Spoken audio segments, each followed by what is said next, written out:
Andrew McGahan with SevereMMA, and I'm standing alongside Storman Norman Parke. And Norman, you really have had quite a year. You're hoping to go 3-0 in the UFC this weekend. No, I'm not hoping. I'm going to go. You're going to go 3-0. I'm going to go 3-0. Say it. You're going to go 3-0. Yes, thank you. Thank you. I just spoke with Luke Barnett about powerful mind thoughts and in particular Napoleon Hill, Think and Grow Rich. Do you believe in that philosophy? Have you read any books that will back up your belief? No, I think I'm just getting more confident. I'm getting more settled into UFC. I mean, confidence is a big thing in any martial art and any sport, so I feel like I'm just settling into the UFC. You know, I'm not putting anything on a pedestal. I've been training with some great people. I feel like I had all the tools there, but I'm getting more relaxed and more comfortable, and that's it. When you're comfortable and you're smooth, you just float like water. So I feel like I'm just coming into my own element, as you say, and I'm ready to go. I'm excited right now. I interviewed Ross Pearson yesterday, and he told me that straight away he knew you were UFC ready. You just need to find your place and believe that you belong in the UFC. Is this what you're trying to allude to? Yeah. I know I've got all the tools there. I'm a great training partner for anyone. I'm over with Ross, training with Ross, Mike Chandler, loads of great 155ers on my weight. And I'm pushing them guys every day, and it's great. It's making me realise where I'm at, what level I'm at. Because you kind of put people on a pedestal, and you think that they're way above you, but nah, I'm right up there with them all, and as soon as I get it from there to the actual contest, then my potential is like there's a lot more to see right yet.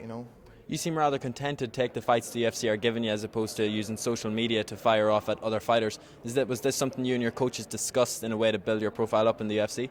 I mean, some people are the way they are. Some people like to roll like that. Some people like to call people out. But I'm not really like that at all. I ain't going to try and be someone I'm not. I am who I am, and whoever the UFC offer me, that's it. I ain't going to turn down no fight. They can offer me whoever they want. And I'll fight them within a day's notice, no problem. But no, I wouldn't personally go out there and attack them and say I want to fight you because blah blah blah. But there's every fight in the 155 division excites me, so I'm ready to go for any of them. Don't care who it is, anywhere, any place, anywhere in the world. I'll be there, on weight, ready to go.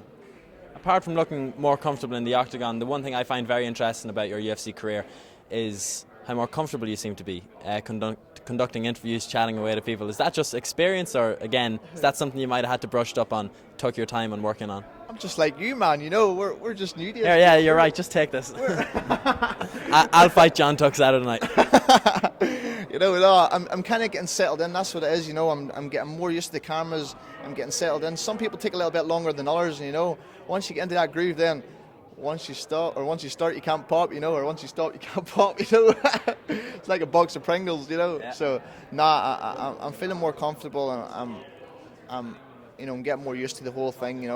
Whereas before, like being an Ultimate Fighter wasn't really my thing, being in front of a camera, but I'm getting more used to it, and and it's good for me. It helps publicise me as well, and it's part of the game. It has to be done, and you got to be good in front of the camera. You got to look good. You got to perform good. You just got to have everything.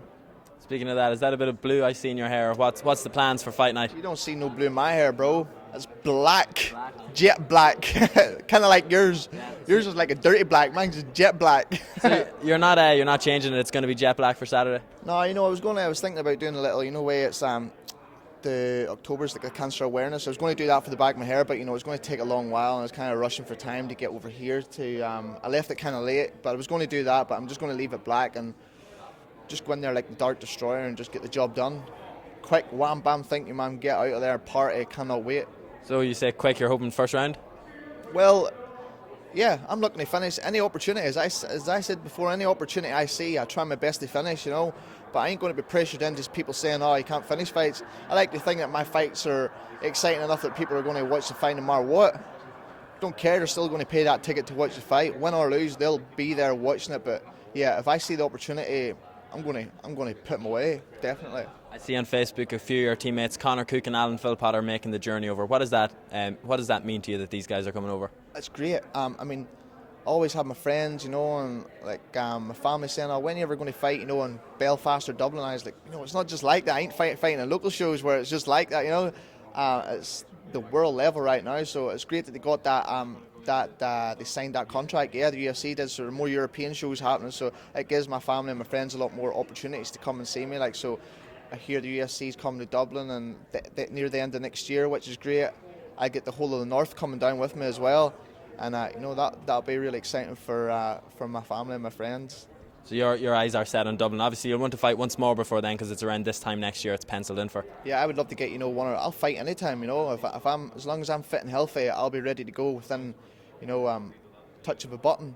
So, but I hear they're coming to London, and I think it's March time as well. That would be great to get there, so I could get all my family and friends back over and make a good show. Just keep working my way up that ladder. That's where I want to be. I don't want to be hanging at the bottom or hanging in the middle. I want to be, if you really want ambitions in this sport, which I do, I want to be up at the top. So I'm training hard and putting the time in like everyone else.